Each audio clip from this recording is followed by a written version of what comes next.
Prices पर। लंबी अवधि का चार्ट आपके सामने प्रस्तुत है भारतीय एयरटेल का, और यूं समझिए आशीष जी, जो ऑल टाइम हाई था 642 का, वहां से आपने 9% करेक्शन देखा है।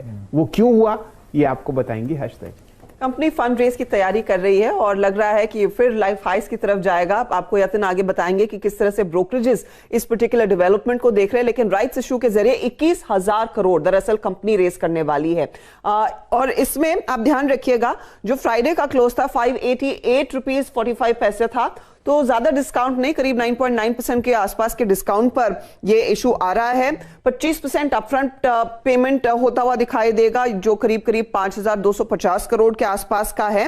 और उसके बाद कंपनी कह रही है कि 36 महीनों में बाकी वो फंड रेज करेंगे। अब इंपॉर्टेंट ये है कि क्या प्रोमोटर्स इसमें पार्टिसिपेट करेंगे। तो प्रोमोटर्स ने कहा है कि पूरी तरह से उनका जो हिस्सा है वो अप्लाई करते हुए दिखाई देंगे। याद रखिएगा, एंटिटी में करीब 44% वैसे भी प्रोमोटर्स के हाथ में है, और अगर कुछ सब्सक्रिप्शन किसी भी कैटेगरी में रह जाता है तो उसके लिए भी प्रोमोटर्स अप्लाई करने वाले हैं। तो ये एक इंपॉर्टेंट डेवलपमेंट है।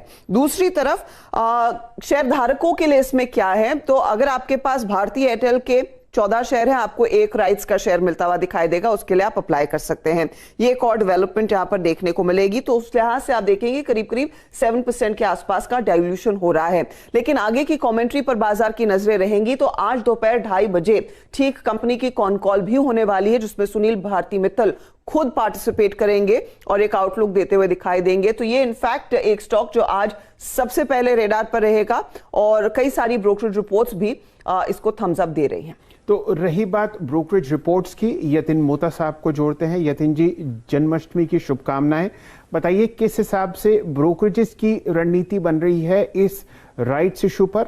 हम लोगों ने फ्राइडे को 1,61,00,000 शेयर ट्रेड होते हुए दिखे, और लगभग 28% डिलीवरी में तब्दील हुए भारतीय एयरटेल की 45 लाख।